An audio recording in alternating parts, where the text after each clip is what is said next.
Então, muito boa tarde a todos que estão a seguir aqui online. Antes de mais, desculpa por este ligeiro atraso, mas às vezes as coisas são assim. Portanto, estamos cá todos prontos para começar. Esta nossa mesa redonda, que tem como objetivo concluir o primeiro módulo desta nossa pós-graduação em Transição Energética para o Horizonte 2030. E neste primeiro módulo tratamos os temas da geopolítica, da política energética europeia e da política energética nacional. E, portanto, o objetivo desta mesa redonda é, no fundo, abarcar esses temas, tendo em conta a atual conjuntura geopolítica nacional e internacional, e, portanto, para isso temos aqui três distintos convidados, a quem eu agradeço desde já a disponibilidade para participarem. Temos connosco hoje o Sr. Presidente da Câmara Municipal de Sines, o Álvaro Beijinha. Álvaro, muito obrigado por te juntares a nós e por disponibilizares o teu tempo. Olá, Viva, boa tarde. Tarde. E também desejar-lhe as maiores felicidades para este e próximos mandatos. Obrigado. Que certamente tem um grande desafio pela frente a liderar uma Câmara que, neste tema da energia, tem particular ênfase e, portanto, todas as felicidades.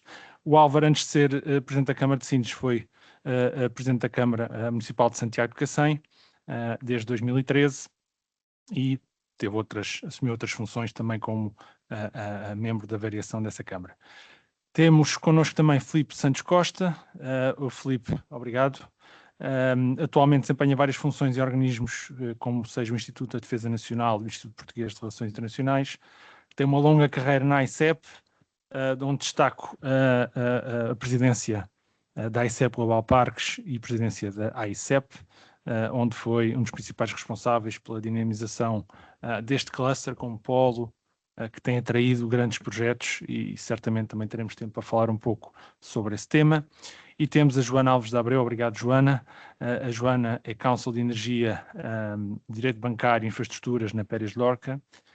E antes disso, entre outras coisas, desempenhou funções na direção de serviços jurídicos da ERSE e foi também adjunta do Secretário de Estado de Energia em 2 governos. Para a nossa primeira ronda, vou passar aqui à minha colega Maria João. Vamos repartir isto entre mim e Maria João Coelho. Portanto, Maria João, força. Obrigada, boa tarde a todos. Muito obrigada aos nossos oradores, convidados. Nós, neste primeiro módulo, com uma espécie de avaliação dos nossos alunos, lançámos um conjunto de questões e achámos por bem começar este debate precisamente por essas questões para também os nossos alunos e quem nos está a ouvir, não só os alunos, mas outras pessoas que se juntaram entretanto, também ouçam qual é que é a perspectiva dos nossos oradores relativamente a essas questões. E então, uma delas, e se calhar começava por lançar ao Filipe, está relacionada, e de facto olhando para este contexto geopolítico que vivemos e para a trajetória de transição energética com a introdução de fontes de energia renovável, com recurso no fundo, com a utilização de recursos endógenos, estaremos num caminho de reduzir dependências geopolíticas ou, pelo contrário, estamos, no fundo, a criar novas dependências geopolíticas? Se calhar não é tão evidente, se calhar não é só para um lado ou para o outro, mas a pergunta e a visão do Filipe relativamente a esta questão. Obrigado a ambos e pedir desculpa a todos, o atraso é culpa minha. Enganei-me na hora, não me lembro disto alguma vez me ter acontecido, mas queria esclarecer que me sinto pessimamente por estar toda a gente à minha espera.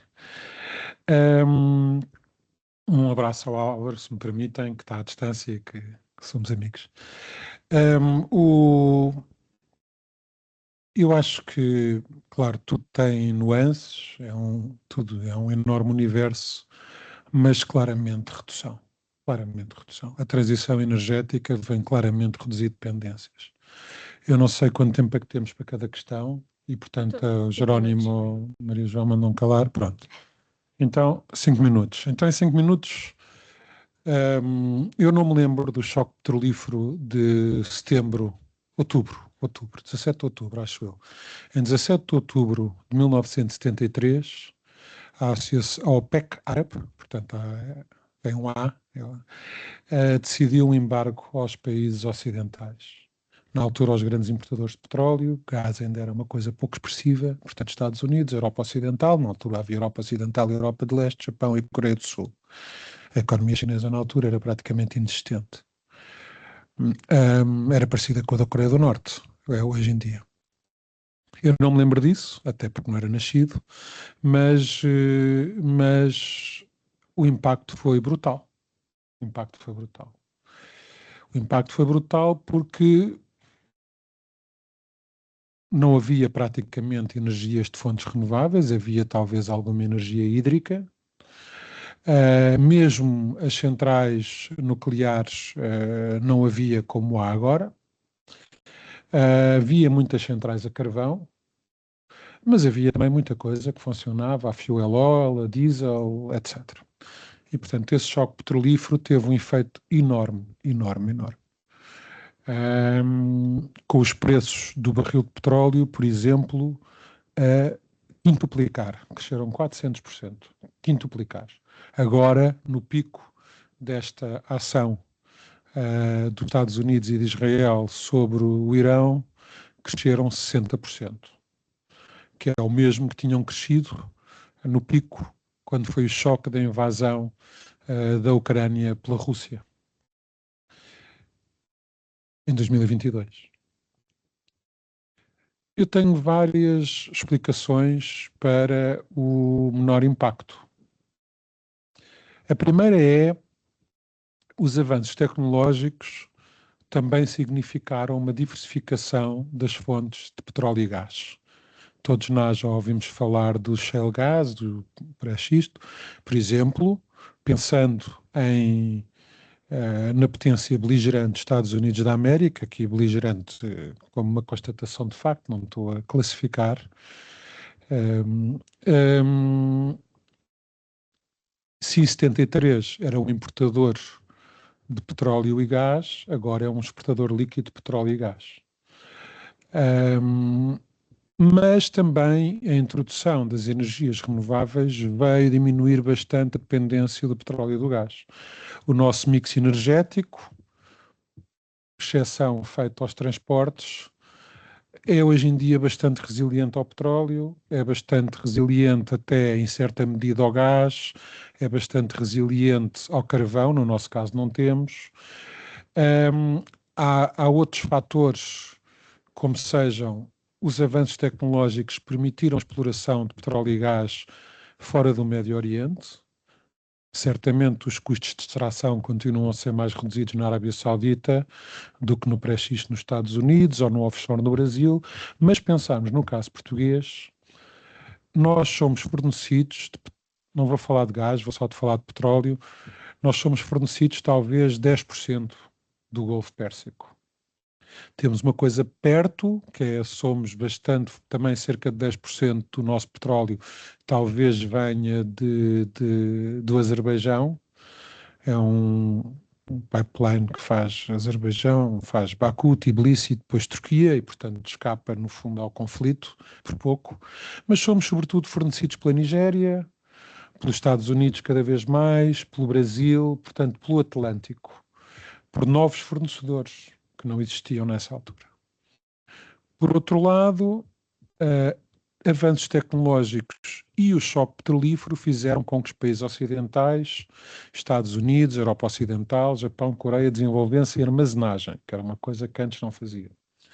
Não faziam também por motivos tecnológicos, não é fácil.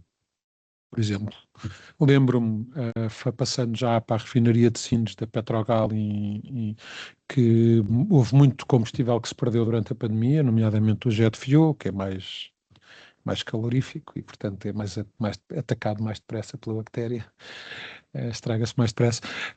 Mas há muita diversificação. Claro que o Médio Oriente agora, só para fazer também essa alusão, também temos que pensar que se calhar estamos a sentir algum efeito inflacionário, porque o Médio Oriente, entretanto, já não é só petróleo como era em 1973. Está no Médio Oriente, por exemplo, nos Emirados Árabes Unidos, uma grande parte, um grande centro financeiro. O Médio Oriente transformou-se num grande centro aeroportuário. Nós, quando falamos, recentemente vi nas notícias, portugueses retidos na Tailândia, mas estão retidos na Tailândia porque transitam pelos hubs aeroportuários do Médio Oriente. Transformou-se, por exemplo, num grande centro de produção de alumínio. Vi hoje a notícia de uma fábrica de alumínio em Chaves, um projeto que já conhecia, mas vai criar 400 empregos em Chaves, etc. É um projeto ótimo de transformação de alumínio. Ora, o alumínio, ou a transformação de bauxite em alumínio, é feita sobretudo na China, mas para consumo interno, e para o mercado global é feita sobretudo no Médio Oriente, porque sendo um produto que requer muito energívoro, não é? A transformação é sobretudo ali que se localizou. Portanto, hoje em dia, o choque do Médio Oriente estar isolado, o Estreito de Hormuz estar encerrado e etc., já não é só o choque petrolífero. A transição energética cria eventualmente outras dependências, quando falamos nos minerais críticos, nas matérias-primas críticas e estou a traduzir do inglês, nas terras raras e nas matérias-primas críticas que são necessárias, por exemplo, para construir painéis fotovoltaicos e para uma série de equipamentos, tudo, das baterias, coisas que perante um choque nós na Europa, por exemplo em Portugal, é muito evidente, optamos por não explorar, apesar de termos, como por exemplo o lítio, para falar logo no caso mais polémico de todos. Obviamente que estamos dependentes do fornecimento de terceiros, mas os painéis solares que já estão instalados, o sol não é fornecido pela China e, portanto, a capacidade já está instalada, pior ou melhor, vai funcionando. E, portanto, sem dúvida que a transição energética, quando se fala em que substituímos a importação de energia, nomeadamente combustíveis fósseis, por energias endógenas que podemos colher do sol, do vento, da água, obviamente que reduz muito a dependência, juntamente com os outros fatores, como a diversificação de fornecedores. Nós já sentimos isso em relação à guerra da Rússia sobre a Ucrânia, porque não dependíamos de gasodutos que viessem da Rússia, como por exemplo a Alemanha.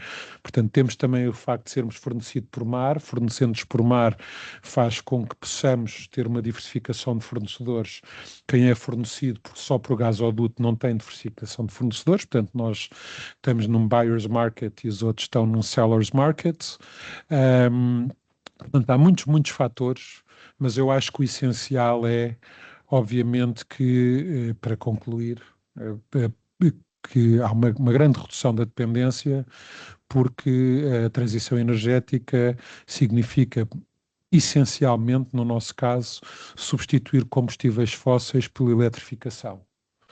E eletrificação, a partir do momento em que as barragens estejam construídas, os parques eólicos construídos, os parques fotovoltaicos construídos, somos quer dizer, estamos em autogestão, digamos assim, para não ir mais, para não arriscar mais do que isso.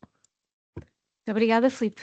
E então, agora eu passava a palavra aqui à Joana, e olhando para Portugal, não é? Portugal foi um dos primeiros países no mundo que, no fundo, assumiu um compromisso formal de neutralidade carbónica em 2050, entretanto até antecipou essa meta, essa data, para 2045, e portanto a pergunta é: deve de facto Portugal ser um desses pioneiros da neutralidade climática? Isto é mesmo, pode ser mesmo uma realidade ou é essencialmente uma narrativa política? Bom, deixa-me agradecer também o convite para estar aqui hoje, é um prazer.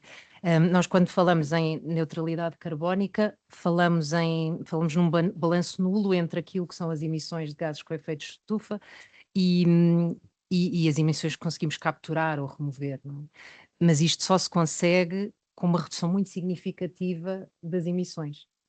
O que, por sua vez, só se consegue se reduzirmos o consumo de combustíveis fósseis, não é?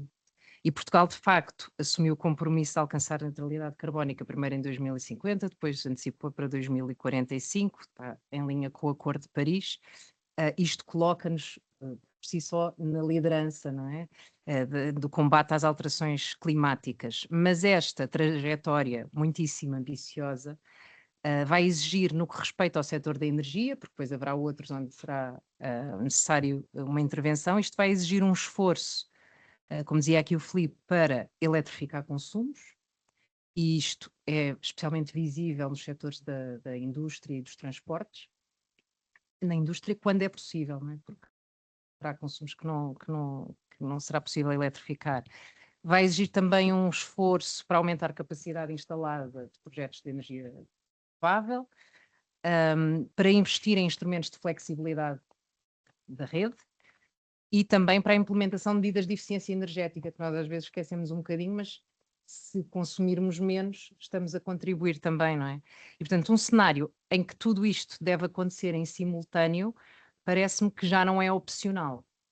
Portanto, acho que é inevitável, não só por causa do tema das alterações climáticas, mas também por este tema que estávamos agora aqui a ouvir o Filipe falar, que é reduzir a dependência externa, energética externa, não é? De países produtores de petróleo e de gás natural, que ainda por cima têm circunstâncias geopolíticas muito complicadas.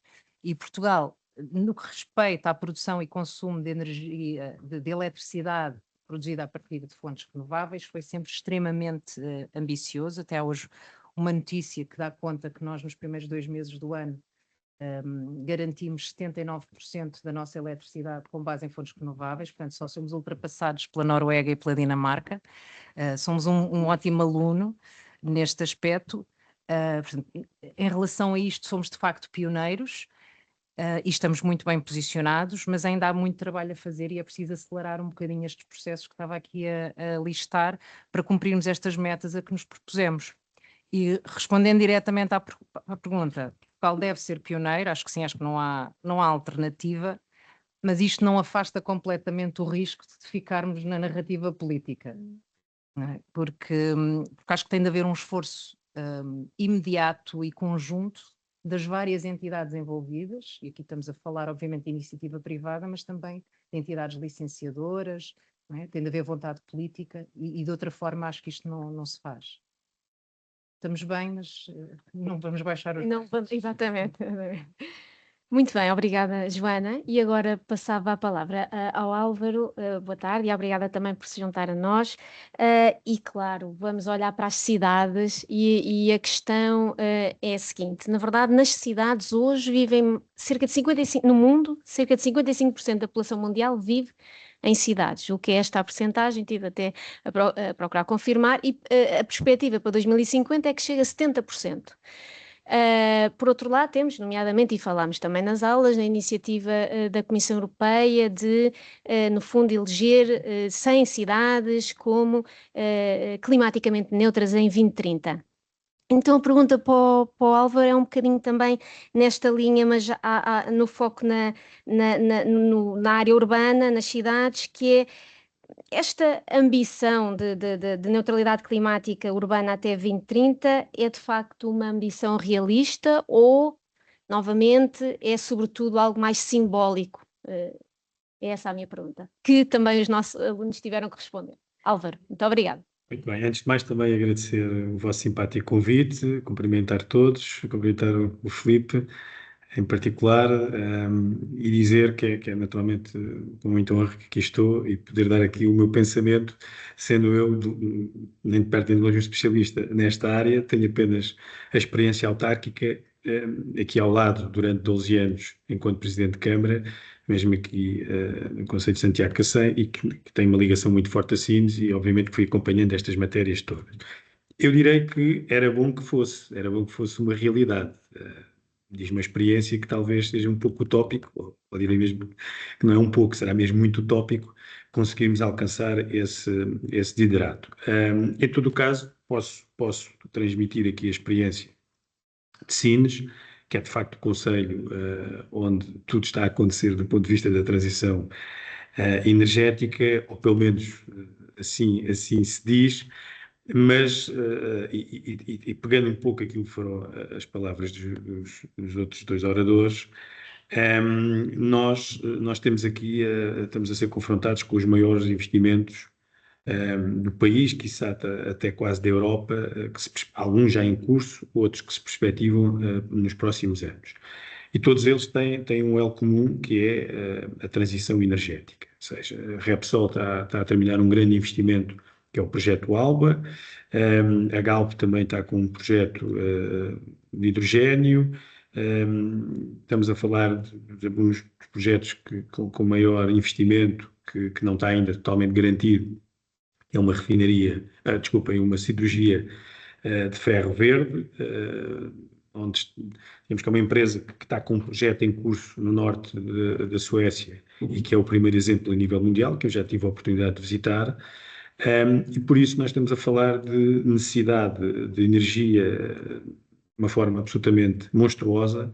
Só para ter uma ideia, este projeto da siderurgia verde necessita tanta energia como 15% do consumo nacional, total.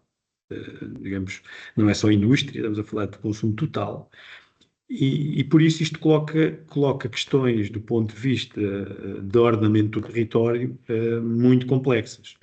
Porque todos nós, eu direi de uma forma generalizada, todos nós achamos que este é o caminho, mas quando se querem instalar megas centrais de solar ou quando se querem instalar centrais eólicas, temos logo uma forte contestação das populações locais.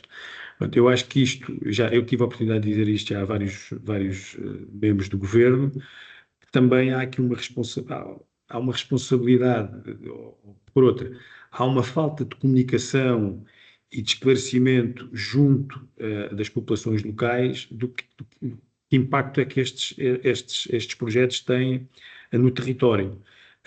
Eu não tenho visto isto a ser abordado desta forma. Aliás, enquanto exerci funções em Santiago, como é um concelho com uma dimensão maior que Sines, tem mais 5 vezes território, mas como é muito próximo, as centrais, nomeadamente as solares, estavam-se a querer fixar com inúmeros projetos, e alguns com, por exemplo, o projeto Fernando Pessoa, mais de 1000 hectares, com mais de 1 gigawatt de potência, e que foi fortemente contestado logo por movimentos ambientalistas, etc.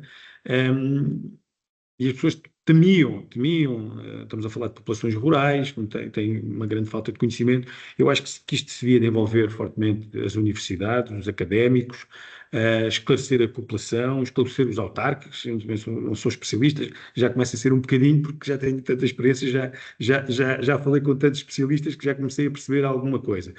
Mas nós estamos agora aqui com por exemplo, mais um projeto, neste caso eólico, que é aqui no concelho vizinho de Odmira, mas que tem uma grande proximidade a Sines, uma zona turística, com um potencial turístico muito grande e que está neste momento já a ser fortemente contestado, porque as pessoas, naturalmente, que a compatibilização destes projetos com outras utilizações do território levantam desafios desta ordem. E por isso, voltando à sua questão inicial, para não me alongar muito, naturalmente que era importante em 2030 termos alcançar esse objetivo, mas realisticamente não o seja. Só para dizer que algo me faltou, a própria ICEP e o Filipe acompanhou, penso que ainda é do tempo dele, cerca de mais de 3.000 hectares de terreno que estavam sob gestão do ICNF, aqui entre Sines e Santo André e Santiago, passaram para a gestão do IAPMEI, que por sua vez passou para a gestão da ICEP Global Parques, com o objetivo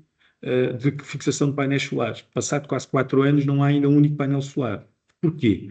Porque depois as próprias entidades do Estado, neste caso o ICNF, levanta questões do ponto de vista ambiental. Estamos a falar de uma zona que é rede Natura, tem sobreiros, ou seja, tem um conjunto de condicionantes do ponto de vista do ordenamento do território, que depois isto não avança. E, no entanto, obviamente que a ICEP não é uma entidade que faz gestão florestal, mas é o que tem feito nestes últimos 3 anos e meio. Obrigada. Bem, Filipe, pegando um bocadinho no que foi a tua exposição há pouco, e agora focando em concreto, né, no atual contexto, naquilo que se está a viver no Médio Oriente, qual é, primeiro, a tua leitura deste conflito na perspectiva do setor da energia, e se, de facto, o Governo está a tomar as medidas necessárias para lidar com estas consequências, que até à data não há um fim à vista para este conflito e, portanto, temos visto avanços e recuos ao nível dos preços das commodities. O gás já subiu, já voltou a descer, e, portanto, não havendo uma perspectiva para um fim deste conflito e o mercado continuando instável, que leitura é que tu fazes e o que é que achas que deve ser feito ou não deve ser feito para, no fundo, mitigar aqui alguns destes impactos? Obrigado, Jerónimo. Eu acho que, se me permites, neste contexto desta pós-graduação desta aula, eu tentava fugir um bocadinho à espuma dos dias. Acho que o governo pode apoiar mais a botija de gás, menos a botija de gás, pode abdicar de mais ISP, menos ISP, portanto, o imposto sobre os produtos petrolíferos, que pode aplicar desconto, pode não aplicar desconto. Acho que isso são coisas passageiras. Eu não acho que este conflito vá durar muito tempo. Acho que, agora, enfim, é toda outra área de um desses chapéus que tu referiste, do Instituto de Defesa Nacional, mas não vejo o conflito a durar muito tempo. Aliás, é um engajamento, bombardeamentos aeronavais, é uma coisa que pode acabar amanhã. Não é um engajamento de forças terrestres, não é uma ocupação. Aliás, também se podia agora conversar aqui, mas sucintamente dizer uma lapaliçada que já toda a gente que está aqui sabe. O governo dos Estados Unidos, neste momento, ao contrário, por exemplo, de quando foi George W. Bush, presidente norte-americano que invadiu o Iraque em 2003, ou Obama, que lançou as primaveras árabes no Magreb, não há nenhuma intenção de provocar uma mudança de regime. Portanto, a intenção é o Irão, a Venezuela, outros países produtores de petróleo, outros países que estão a fornecer petróleo à China, permitindo à China apertar ainda mais o desconto com que obriga a Rússia a vender o seu petróleo sancionado. Portanto, a China conseguia ter metade de petróleo de fontes sancionadas. Venezuela, Irão e Rússia, perdeu o fornecimento da Venezuela, vai perder o fornecimento do Irão, Rússia vai poder vender o petróleo mais caro à China, e portanto há assim uma série de circunstâncias um bocadinho diferentes, mas não há nenhuma intenção de mudança de regime. Aliás, vocês veem que na Venezuela o presidente norte-americano já reconheceu o governo da vice-presidente, e eu até vos posso dizer a minha opinião pessoal acerca deste assunto, completamente infundada, que é mais conveniente aos Estados Unidos da América que se mantenha aquele partido do governo, Partido Socialista Unificado da Venezuela, etc., e que se mantenha a vice-presidente, porque a qualquer momento pode os Estados Unidos intervir, pode destituí-la, porque também ela não tem legitimidade democrática, também ela é uma ditadora, enquanto que se houvesse eleições e houvesse um novo governo, e um novo governo que também diversificasse relações com outros parceiros, como a Europa, que começasse a fazer o que já estavam a fazer, a preferir usar yuans, euros e ienes em vez de usar só dólares, etc., fica mais difícil intervir. Portanto, eu acho que estas são se calhar até coisas que tem muito cinismo, como é habitual nas relações internacionais, e com a atual administração americana, figuras super sinistras, como o secretário da Guerra, é apostar tudo nisso. O que é que o governo, o que é que pode ser feito? O que pode ser feito é integrar os recursos nacionais. Coisas que eu acho que podem ser feitas que são polémicas. Acho que temos a obrigação de fazer prospecção, pelo menos prospecção, do que temos de gás e petróleo. Se temos gás, temos a bacia de Pombal, quase que vale a pena, quer dizer, parece uma coisa do Solnado, se há gás natural, e se há gás natural em Ayamonte, também há em Vila Real de Santo António. Portanto, eu acho que os avanços e recuos que houve nas licenças de prospecção, sendo que as prospecções são importantes neste contexto de guerras na Ucrânia, guerras no Médio Oriente, de sabermos os recursos que temos, estarem identificados. A mera prospecção, por exemplo, na minha opinião, é um ativo contra as agências de rating e contra os juros da dívida. Portanto, há aqui uma série de motivos que me levam a ter pena que se não tenha, pelo menos, concretizado a prospecção dos depósitos de oil and gas que temos em Portugal, e temos com certeza, e outros países tão nobres ou mais do que nós, como a Áustria, a Roménia, já para não falar na Noruega, exploram esses recursos, e, portanto, acho que é um bocadinho cínico um país que consome petróleo, mas recusa explorar petróleo, que quer ter a fileira do lítio, mas não se pode escavar lítio, e que importa energia nuclear de Espanha, mas não pode produzir energia nuclear. Acho que todas essas coisas não fazem muito sentido, porque qualquer combate às alterações climáticas é feito ao nível planetário. Não vale a pena pensar E obviamente que eu sou a favor do fecho das centrais a carvão, que foram fechadas, e acho que foram muito bem fechadas e eram desnecessárias, e todos estes investimentos que estamos a atrair agora, por exemplo, para Sines, e que precisam de tanta eletricidade como o atual consumo elétrico nacional.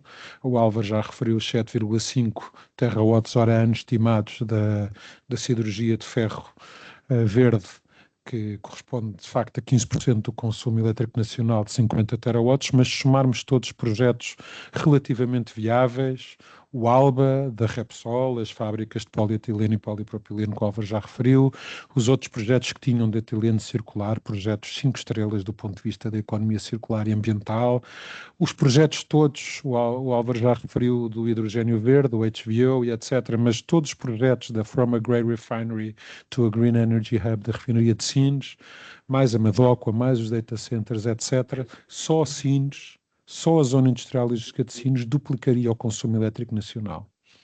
E aí coloca-se a questão que o Álvaro referiu. Tudo isto precisa de eletricidade. E, não querendo aqui contrariar a Joana, só um bocadinho, quase tudo pode ser eletrificado, se não diretamente, indiretamente. Por exemplo, a siderurgia de ferro verde não é ela própria eletrificada, mas é com base em hidrogênio verde. O hidrogênio verde não é mais do que somar ao consumo de energia renovável água, que também é uma coisa dramática. Portanto, o que não... E é esse o caminho da eletrificação indireta, da siderurgia, das cimenteiras,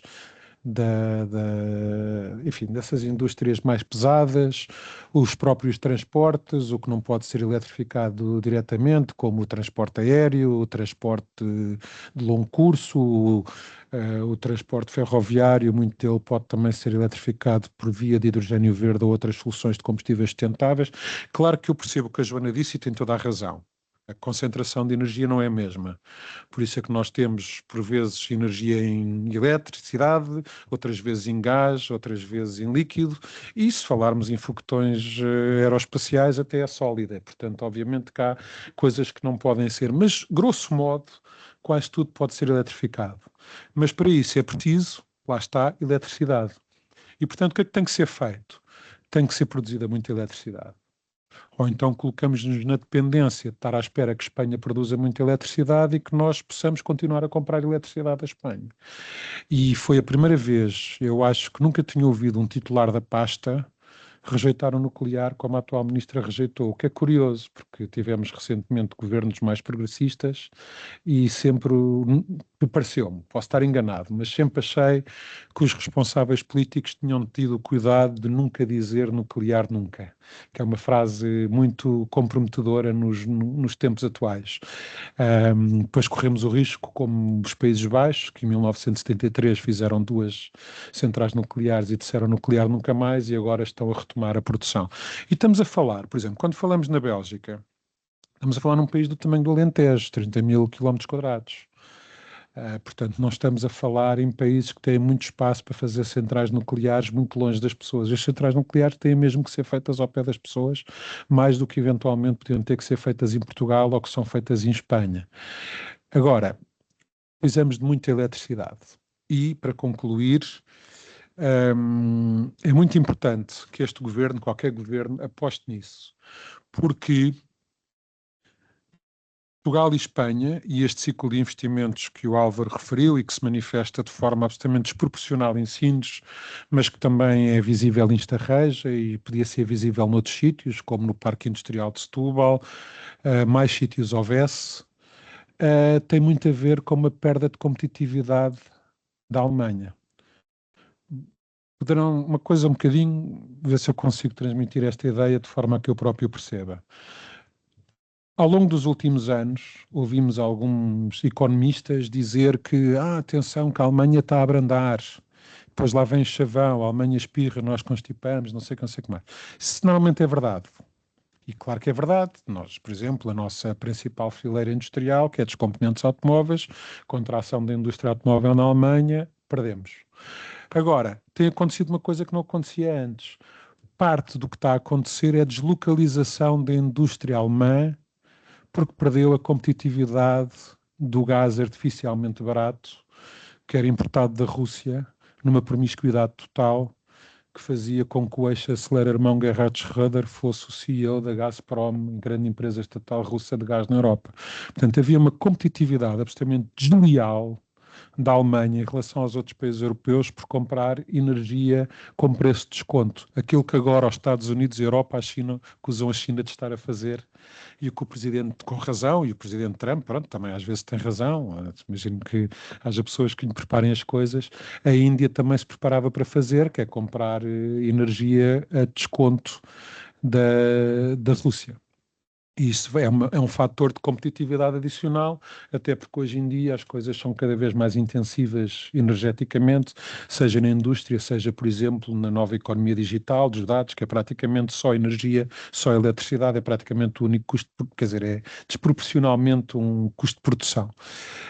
E nós estávamos a beneficiar disso. Nós estamos a beneficiar de ter um mix energético elétrico, não energético, ter um mix elétrico verde e barato.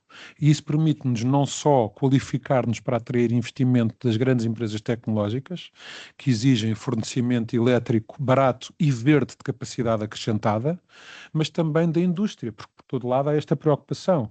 Mesmo a BMW, se tiver que comprar um componente automóvel, um dos critérios vai ser o custo, e aí o preço da eletricidade, da energia vai contar muito, depois vai contar se é eletrificado ou não, porque se for uma fábrica que funciona a diesel, provavelmente não vão cumprir as suas regras internas, tem que ser eletrificado, e tem que ser eletrificado com um bom mix de eletricidade verde, ou a eletricidade verde ter um bom peso. E, portanto, estes critérios, parecidos com os critérios ESG, começam-se a afirmar, e Portugal e Espanha têm tido aí uma enorme competitividade por terem um mix elétrico verde, e isso tem permitido atrair muita indústria.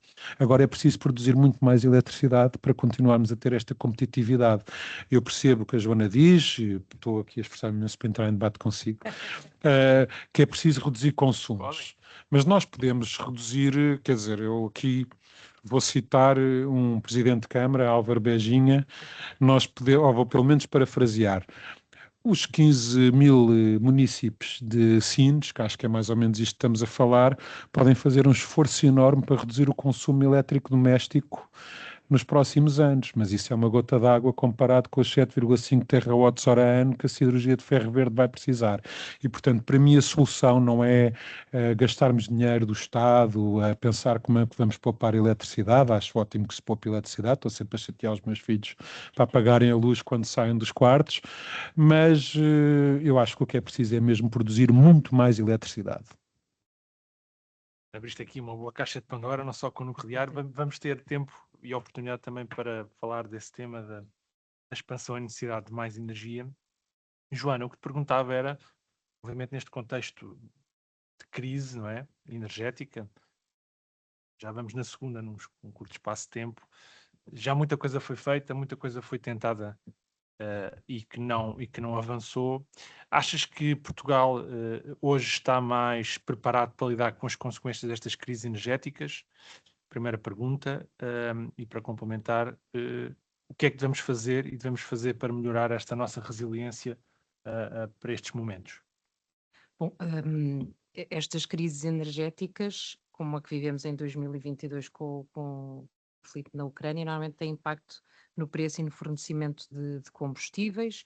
Portugal, obviamente, assim é exigido pela lei, mantém reservas estratégicas dimensionadas às nossas necessidades de consumo, mas nós estamos, obviamente, expostos às variações de preço de combustíveis que sejam transacionados durante esta fase, num cenário, especialmente num cenário em que a eletricidade, e aqui falando especificamente da eletricidade, mas quando a eletricidade produzida através de fontes renováveis não é suficiente para satisfazer as necessidades de consumo, não é? Na altura da guerra com a Ucrânia foram adotadas uma série de medidas, tivemos o reforço de capacidade de armazenamento de gás, creio que há 2 cavernas subterrâneas que estão pensadas para entrar em operação, foram aprovadas outras medidas de proteção dos consumidores, como o mecanismo ibérico de ajuste aos custos de produção de eletricidade através das termoelétricas e da cogeração, que ficcionou ali um preço para o gás, mas que obviamente depois tem um custo para os consumidores que não é de ignorar.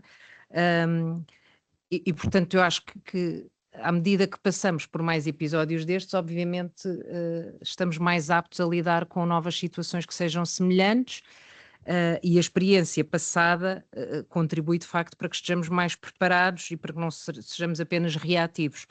Mas eu diria que a resiliência será tão mais expressiva quanto menos expostos estivermos a estas geografias e, portanto, novamente, vamos estar aqui a falar da necessidade de aumentar a capacidade instalada de projetos de produção de energia elétrica através de fontes renováveis, o que exige muito investimento na rede, porque aí é um dos constrangimentos que temos atualmente, exige procedimentos de licenciamento mais expeditos, eletrificação de consumos, novamente investir em flexibilidade da rede com sistemas de armazenamento, bombagem, no futuro eventualmente, olhando para o parque automóvel, se fizer sentido, veículos elétricos a prestar este tipo de serviços à rede e, portanto, a resiliência eu acho que se constrói dessa forma, fazendo o caminho da transição energética, não acho que haja alternativa.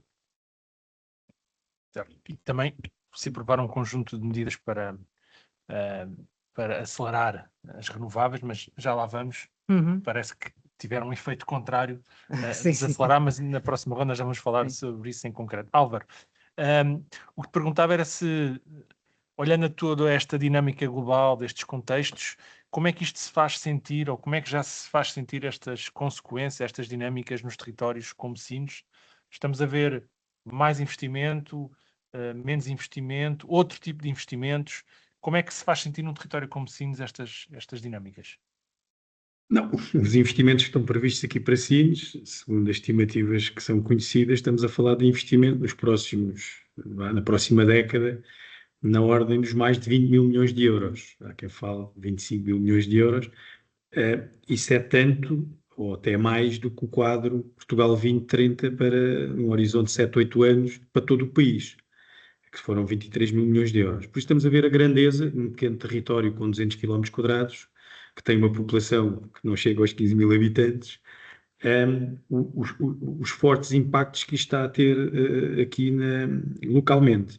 Até eu tenho dito isto inúmeras vezes, e vou aproveitar aqui este fórum para dizer uma vez mais, se calhar alguns já estão cansados com esse meu discurso. É assim, o investimento, todo este investimento naturalmente que é bem-vindo. A questão é que tem que ser acompanhado de investimento público. Porque se não for acompanhado de investimento público, as pessoas que vivem em Sines começam a ter um sentimento contra este investimento.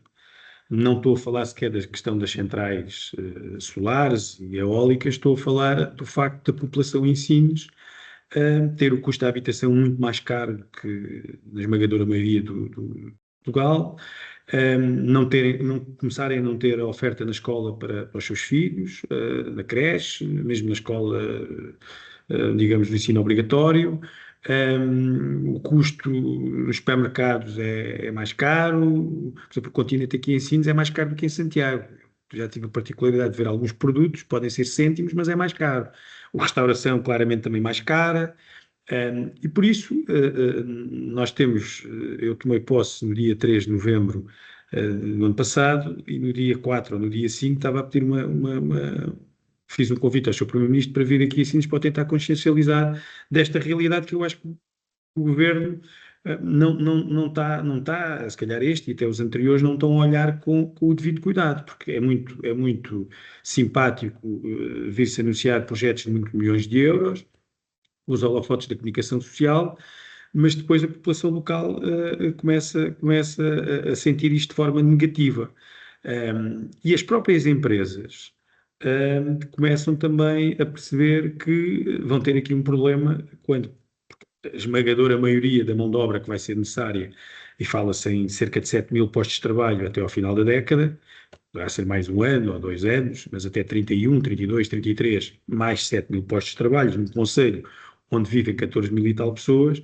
Estamos a falar de, basicamente, quase duplicar a população. É certo que alguns não ficarão a viver aqui em Sines, podem viver para o concelho vizinho de Santiago, até para outros, mas a necessidade de habitação é absolutamente dramática.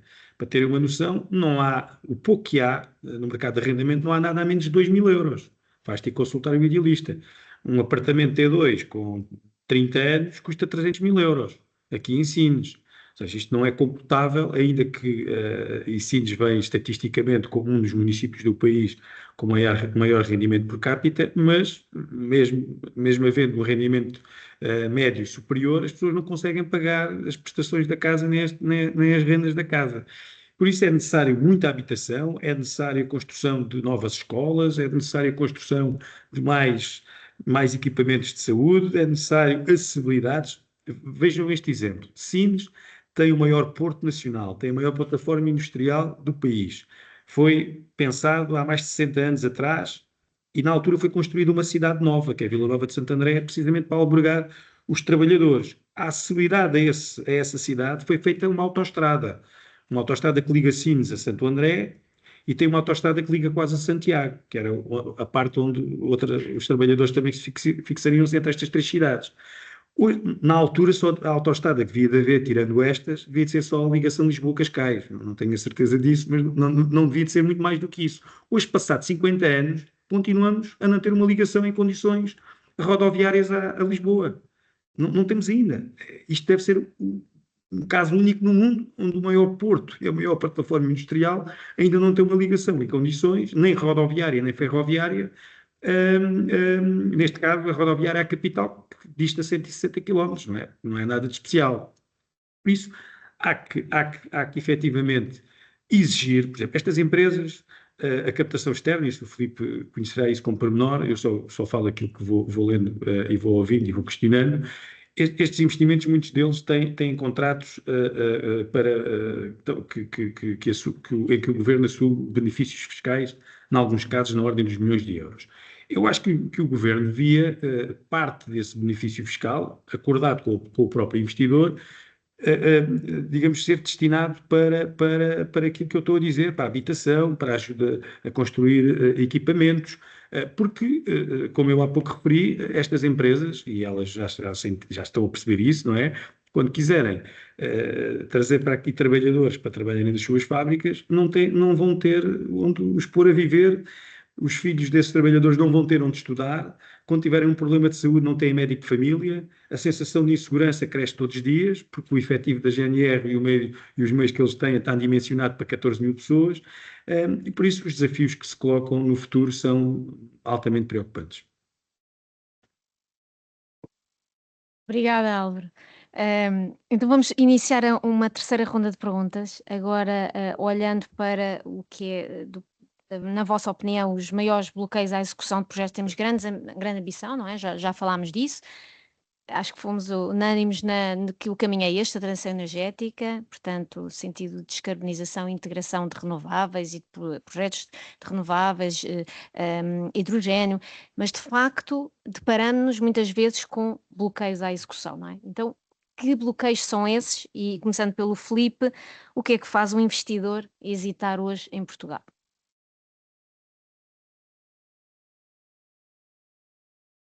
Tem mesmo que ser isso, ou posso falar um bocadinho também sobre o que o Álvaro disse? Também, claro. Isto é para ser um debate, portanto, acho que sim. Sim. É bem-vindo. Exato.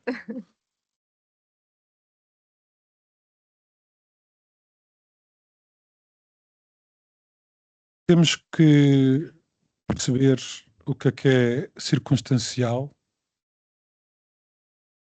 porque só percebendo o que é circunstancial é que podemos pensar no que queremos de forma clara e saber o que é preciso fazer. Não é? Agora estamos chateados porque o gasóleo e a gasolina estão um bocadinho mais caros. Eu posso fazer a análise que quando a Rússia voltar ao mercado, quando o Trump conseguir eliminar as sanções à Rússia, quando a Venezuela voltar ao mercado, a Venezuela produzia 3 milhões de barris de petróleo em 2020, 3 milhões de barris de petróleo por dia em 2020, agora estava a produzir cerca de 900 mil, dos quais 80% iam para a China. O Irão produzia 6 milhões de barris de petróleo por dia em 78, no pico, antes da Revolução Islâmica de 79, e agora não chegava aos 2, dos quais 80% iam para a China. Portanto, eu também posso dizer que estamos agora zangados com a subida do preço da gasolina e do gasóleo, mas em teoria e estão todos a pensar, mas isto é um elogio ao que está a ser feito.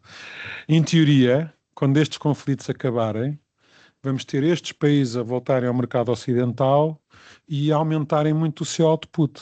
E, portanto, deixa de haver este desequilíbrio em que há menos petróleo do que podia haver, se bem que, pronto, nós também não queremos mais petróleo, mas se houver mais é mais barato. Não queremos, mas queremos que a gasolina e o gasóleo sejam mais baratos. Coisas difíceis com que a nossa consciência se debate. E deixa de ser vendida a preço de desconto à China e passa a ser vendida ao mesmo preço a toda a gente. Passamos a comprar a um preço algures entre o preço atual e o preço que a China está a comprar agora. Pronto, são coisas circunstanciais. Como também, Joana, tivemos 2 primeiros meses fantásticos. Tivemos 2 primeiros meses fantásticos porque voaram telhados. Produzimos energia hidroelétrica como nunca, abastecemos as barragens, não vamos ter seca no Algarve nos próximos 2 anos. As eólicas que não partiram produziram que nem umas doidas, não é? Pronto. E nós temos sobretudo eólicas e pouco solar. Mas também sabemos, que é uma coisa que podemos sempre dizer numa aula destas, que as energias renováveis têm 3 problemas. São intermitentes, são pouco densas e são pouco armazenáveis. Há coisas para combater isso. A intermitência combate-se com a hibridização, combinar eólico com solar, com baterias que são cada vez mais baratas. A densidade é um problema tramado, que o Álvaro estava a descrever também, e todos nós. Quer dizer, nós podemos pensar a central termoelétrica de Sines, mas fechamos uma coisa que ocupava 140 hectares e que temos que substituir por milhares e milhares e milhares de hectares de parques fotovoltaicos e eólicos. Isto tem outro impacto no território. Já para não falar que estava ao lado do consumo e tinha uma linha que ligar à área metropolitana de Sines, e quantos mais parques eólicos fizermos e solares fizermos, quanto mais pequenos forem, menos impacto tem no território em específico, mas mais linhas de alta e muito alta tensão temos a atravessar o território. E, portanto, há muitas questões aqui a ver. Temos sempre que ter uma fonte firme de energia, pode ser gás, pode ser nuclear. Agora, a pergunta, o que é que se pode fazer, não é? Para licenciar.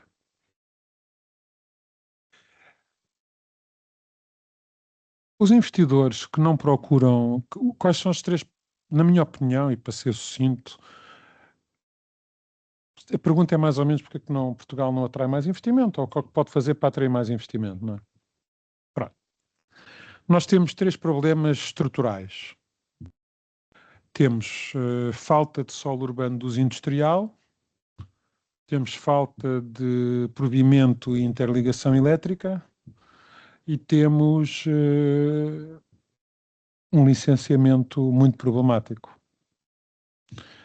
Portanto, falta de solo de uso industrial faz com que o Álvaro leve com os investimentos todos, porque está no único sítio, porque esta reja já não é possível, há umas coisas, mas que depois não estão infraestruturadas, Chaves, etc. Chaves é um bom exemplo, mas se eu precisar de 50 hectares para instalar uma grande fábrica, como a fábrica que ainda não falámos hoje, a fábrica de baterias para veículos elétricos da China Aviation Lithium Battery, ou um data center como o famoso Start Campus, não há praticamente em lado nenhum 50 hectares no retângulo bonito de solo urbano de uso industrial.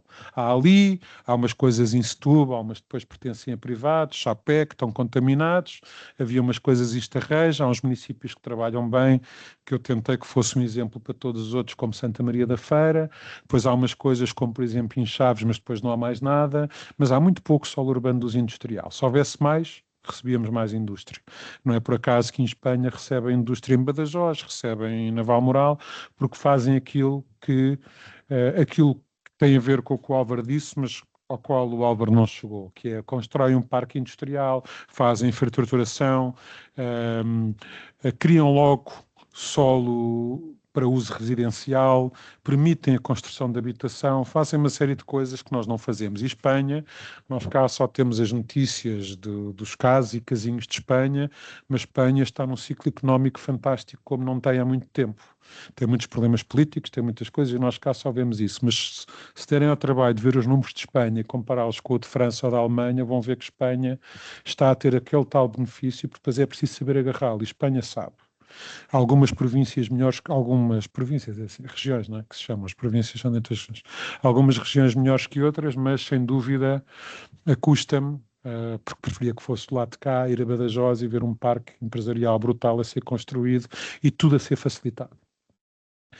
Agora, o que é que se pode fazer mais? Pode-se criar mais solo urbano de uso industrial, é possível. Pode-se abrir à construção de parques eólicos fotovoltaicos e permitir a interligação, também é possível. E pode-se ter alguma constância no licenciamento.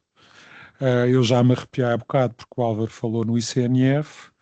Eu não conheço mais nenhum país ocidental em que a autoridade de licenciamento ambiental exista, seja APA e depois haja outra.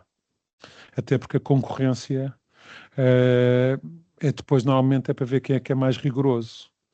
E, portanto, uma das coisas que podemos fazer é acabar com o ICNF, que não tem razão nenhuma para existir. O ICNF é simultaneamente proprietário florestal, regulador, emite pareceres não vinculativos, mas condicionam, emite pareceres sobre os pareceres da APA. Nenhum investidor estrangeiro ou nacional percebe isto, porque os investidores nacionais também são estrangeiros.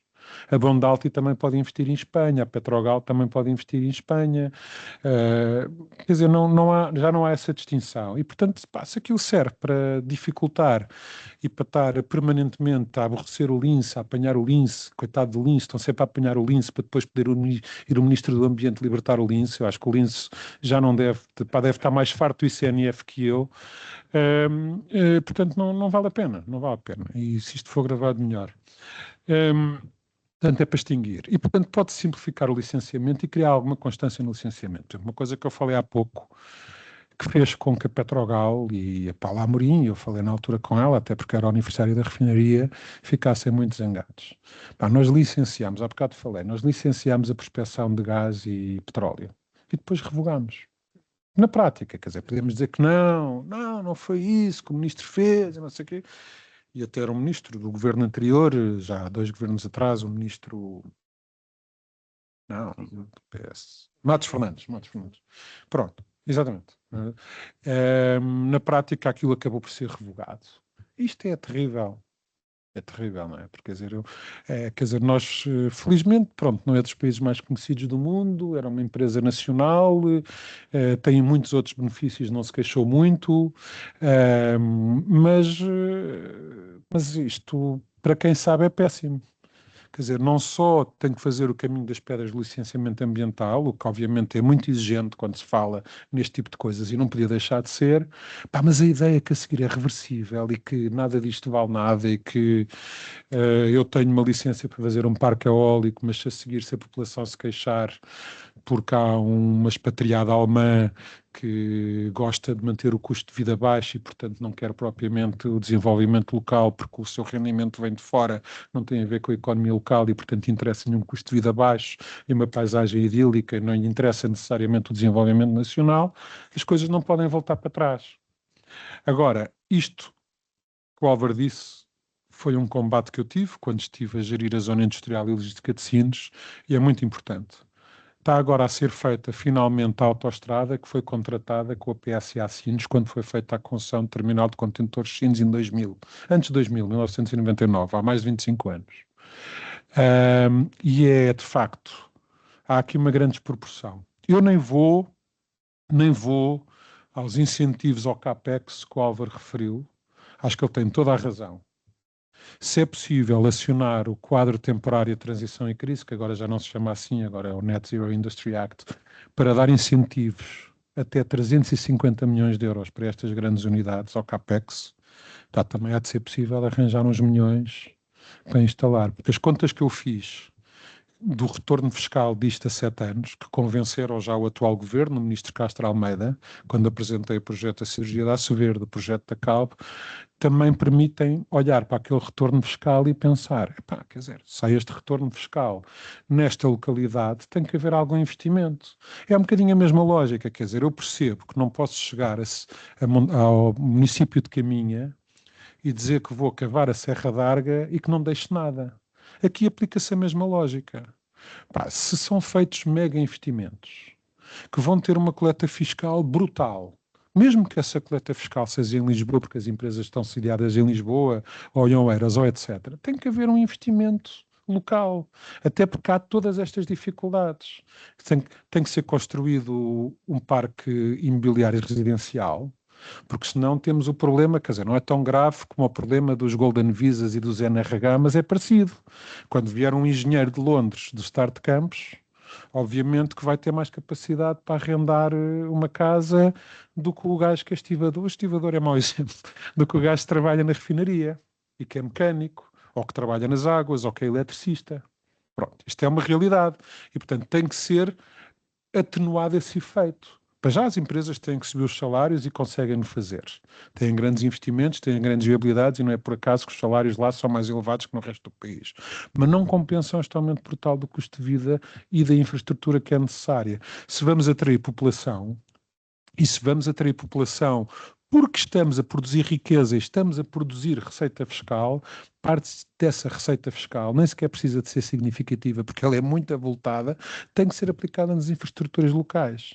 Portanto, aquela decalagem de malta que vem com os regimes dos residentes fiscais não habituais, Golden Visa, bem, eles vêm, sobrecarregam, mas não pagam impostos, portanto também não geram receita, não sei o que. Isso, pronto, é um problema complexo. Aqui não é complexo. Todos estes investimentos têm a concretizarem-se, vão gerar uma enorme receita fiscal. E isso está estudado, e eu sei que o Governo tem esses números, porque fui eu que os dei. Uma enorme receita fiscal. Vão pagar salários que também vão pagar bons salários que também vão gerar uma boa receita fiscal. Mesmo que essas empresas não estejam sediadas em Sines, está a Repsol, eu mudei a ICEP Global Parques para Sines para pagar de rama municipal em Sines, quando era presidente da ICEP Global Parques, tinha sede em Setúbal, não fazia sentido. Mesmo que não estejam sediadas, a receita fiscal pode ser calculada e tem que ser feita, tem que ser gasta para escolas, para creches. Aliás, quer dizer, há outras questões que podemos até falar, quer dizer, estes investimentos e esta captação vai rebentar com o PIB per capita da região Alentejo. Nós vamos ser, provavelmente, a única zona da Europa que vamos ter um mapa ao contrário. Porque em toda a Europa, as regiões elegíveis são as do centro. No nosso caso, as não elegíveis, ao contrário, as não elegíveis são as da periferia, não é? Portanto, o sul de Itália é elegível porque é mais pobre que o norte de Itália, a Alemanha de Leste era elegível porque era mais pobre que a Alemanha Ocidental, aliás foi nessa altura que a União Europeia começou a criar o critério das regiões, porque na altura convinha a Alemanha. Se olharmos para os países nórdicos, as elegibilidades quando existem são a norte e não a sul, porque é o que está, portanto tem na periferia. Nós vamos ser o único caso que vai ser ao contrário. Nós estamos a chegar ao ponto, agora isto vai mudar com a região da NUT 2 no Setúbal, mas se isso não fosse criado, nós íamos ser uma exceção. Quando olhássemos para os mapas da Europa, íamos ser ao contrário. Região norte e centro elegíveis, porque estão mais abaixo da média europeia do que Algarve, Lisboa, que já é o caso, e agora Alentejo. E isto tem muito a ver com os investimentos em ensinos. Portanto, há prejuízos reais desta enorme criação de riqueza em ensinos. Há prejuízos reais para a população local na apreciação do estoque de imobiliário pré-existente e na apreciação do custo de vida, mas também há uma enorme receita fiscal, porque isto não é artificial, isto é economia real e, portanto, esta receita fiscal tem que ser aplicada em Sines, tem que ser aplicada em Santiago do Cacém, tem que ser aplicada na área onde as pessoas que moram e que são afetadas por estes investimentos têm que ser compensadas com investimento público, não tenho dúvidas nenhumas acerca disso. Muito obrigada. Foi um 2 em 1, foi resposta à interação com os colegas e resposta à pergunta. Muito obrigada, Filipe.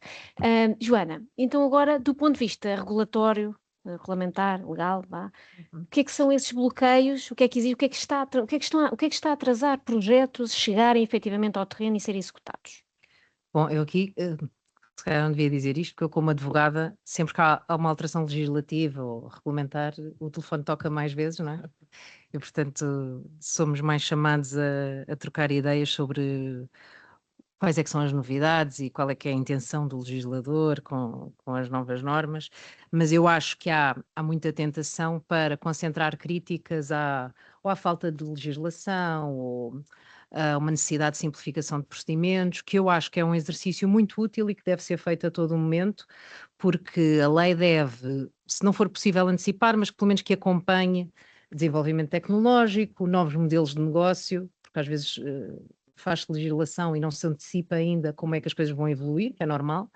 Portanto, deve haver essa flexibilidade do lado do legislador e é um exercício muito útil, sabendo também, obviamente, que nunca teremos regimes jurídicos bulletproof que não estão abertos à interpretação, não é?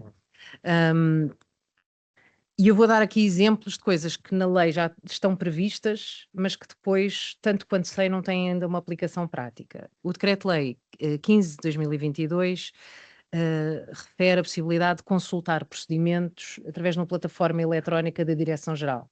Portanto, isto exige digitalização, não é? E uma transparência muito grande e acesso contínuo a tudo o que se está a passar no procedimento.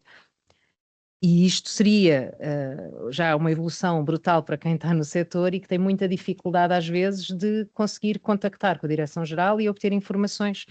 E isto evita até uma série de contactos que hoje em dia são muito mal vistos, não é? E que podem ser muito mal interpretados, mas às vezes nós só queremos é obter informação sobre o andamento dos processos. E no mesmo sentido, o diploma já prevê a existência de um gestor de procedimentos, que é uma pessoa que concentra, centraliza tudo o que acontece em determinado procedimento e que será a pessoa de contacto. Tanto quanto sei, isto não está a ser feito. Essa pessoa não é designada nos termos em que está definido na lei. Outra coisa que a lei também prevê, o mesmo diploma, a dispensa de procedimento de AIA em caso de reequipamento para centrais solares e eólicas, que isto foi uma coisa muito controversa, deu origem também a despachos da Direção-Geral e o setor muito preocupado com isto, porque a lei é muito clara a dizer que quando há reequipamento há uma dispensa deste tipo de procedimento, que é um procedimento muito demorado, não é? E apesar da lei dizer isto, depois temos entendimentos das entidades que são um bocadinho diferentes e parece que a conclusão a certa altura até era que seria preciso uma análise caso a caso. E portanto nestes exemplos concretos já temos a lei a dar sinais de simplificação, não é? Digitalização, transparência, dispensa da AIA, mas depois não se traduz para a realidade e portanto esse é um exemplo em como não precisamos de alterar lei, precisamos de aplicá-la, não é? E há outra coisa, que estabilidade regulatória tem muito valor. Portanto, o que nós precisamos é de perceber como é que as entidades atuam, portanto tem de haver aí uma uniformização de interpretação e não estarmos tão sujeitos a o que é que acontece agora, neste caso, o que é que acontece naquele caso, não estar sempre a perguntar à entidade licenciadora como é que vê esta situação ou aquela situação, porque às vezes temos dificuldades de interpretação da lei e temos de fazer estes contactos que atrapalham as transações, as decisões de investimento, não é? Consomem recursos da própria entidade licenciadora. Portanto, não acho que haverá a todo momento uma necessidade de alterar lei, há uma necessidade de aplicá-la. Ainda assim, o que é que eu identifico como maiores obstáculos? Acesso à rede, sem dúvida. E agora estamos na fase, e estou a falar sempre da produção, obviamente, mas estamos na fase em que o acesso à rede já é complicado do lado do consumo, né? Temos o território nacional todo classificado como zona de grande procura, que está aqui a colocar alguns constrangimentos, porque ou quem está a pensar em investir, o data centers é um caso muito, muito evidente disto, porque o data center, os grandes ativos, não é? São a ligação à rede e o terreno. E, portanto, estes investimentos todos de grandes consumidores, se não têm esta ligação à rede, não são viáveis, não é? E, portanto, ou entramos quando estes procedimentos são lançados, ou se entra logo no procedimento e se faz a manifestação de interesse, ou então ficamos aqui com um período que pode ir até, não sei, 6 meses, eventualmente, em que, a partir de uma certa capacidade, que em alguns casos serão 20 MVAs, noutros serão 50, o operador de rede nem sequer atribui a capacidade de ligação, porque o procedimento está a decorrer e é preciso ver, é preciso lançar todas as fases desse procedimento e só depois é que voltamos a ter a possibilidade de pedir a capacidade de ligação. Mas também do lado da produção é verdade, não é? Temos aquelas listas da hierarquização dos projetos que ainda aguardam os acordos que são os TRCs, e assim estão há anos. Temos listas, eu acho que desde 2019, talvez, por aí. Sem grande previsibilidade, sem grande previsão sobre timings, não é? Depois tivemos uma reorganização para acelerar aqueles que já tinham procedimento de AIA, Mas eu creio que até será isso e os procedimentos concorrenciais é a única maneira hoje em dia de obter capacidade de injeção na rede, não é? Portanto, a rede eu acho que é um tema central. É preciso investimento de rede, sabendo, obviamente, que em certas circunstâncias isso significa um ónus sobre consumidores, quando os investimentos não são assumidos pelos promotores. Mas é isso, depois temos obviamente aquilo que o Filipe dizia aqui, isso do licenciamento ambiental é sempre muito complicado e há decisões que são muito difíceis de justificar, nomeadamente dou-vos o exemplo do procedimento do solar flutuante, em que tivemos a APA envolvida na definição dos espaços específicos onde os projetos poderiam ser instalados e depois a mesma entidade aparece mais à frente a chumbar estes procedimentos por causa da localização. Isto é muito difícil de explicar, não é? Já foram vários, foram vários, agora está nas notícias. É que vai avançar. Sim, a Light Source agora também está com um problema semelhante. Novamente ao fim da declaração. Exatamente, sim. A Fineres teve um problema também no contexto desse procedimento. Isto é muito difícil de explicar e de facto não se percebe.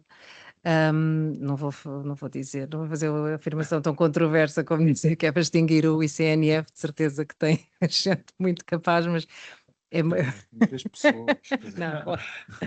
Não, mas Um ou dois, só para dar um exemplo. Mas isso é um grande constrangimento. Eu acho que os promotores vivem bem com a ideia de que procedimentos de avaliação de impacto ambiental são demorados, ou seja, isso é uma coisa que encaixam bem. O que não conseguem, o que se torna mais difícil de gerir é o risco de licenciamento, não é? É de fazerem trabalho de casa e depois não ser inviabilizado. Junto dos municípios, tenho menos experiência nessa vertente, mas concordo em absoluto com aquilo que o Filipe estava a dizer. É preciso envolver as entidades, porque em última análise é muito fácil eu estar em Lisboa a discutir uma mega central fotovoltaica, não sei, em A9 ou num sítio qualquer, que não tem qualquer impacto na minha vida, não é? E eu, nessa medida, apoio completamente a transição energética, porque eu estou no centro de Lisboa e ninguém vai fazer nada, não há espaço sequer.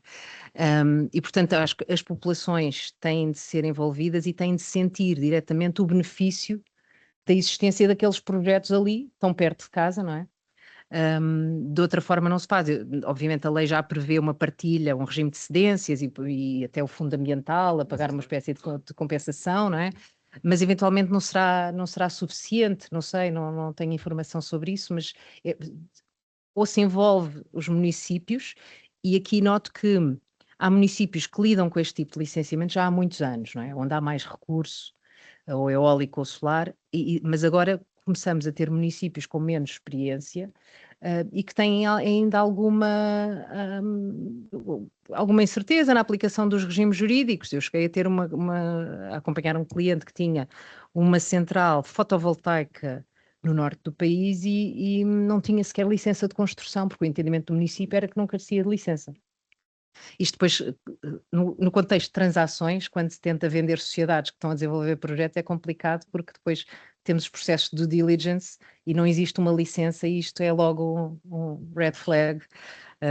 Mas possivelmente no Douro não há grande experiência com fotovoltaicas porque de facto o recurso é diferente daquele que existe no Alentejo, não é? E portanto no Alentejo isto será uma coisa já mais corriqueira e no Douro não. E finalmente é a falta de previsibilidade administrativa que já aqui toquei, mas é às vezes não conseguir prever como é que a lei vai ser aplicada, não é? Há dúvidas que nos surgem porque realmente nós só conseguimos prever dificuldades na aplicação da lei quando as situações aparecem, não é? Por exemplo, regras sobre a alteração de controle ou sobre transmissão de licenças, que eventualmente para o legislador não é um tema central de política energética, mas no dia a dia das empresas e para quem está a fazer transações é logo das primeiras coisas que aparece. Há restrições ao change of control. Como é que o legislador interpreta isto? Lá vamos nós outra vez perguntar como é que é aqui, o que é que fazemos? Por exemplo, isto existe no caso do regime das zonas de grande procura, que tem uma regra de intransmissibilidade, mas depois tem umas exceções. Mas pronto, surgem sempre estas questões e nem sempre é fácil prever como é que as entidades vão dar resposta a isto. Destacaria isto. Muito bem, obrigada, Joana. E passava a palavra aqui para fechar a terceira ronda. Queres juntar? Então, força, avança tu. Não. Já que o Álvaro vai ter que sair daqui a 10 minutos, e agradecendo desde já, Álvaro, muito obrigado pela tua presença e, novamente, votos de maiores sucessos para o teu mandato, que é muito importante para todos nós.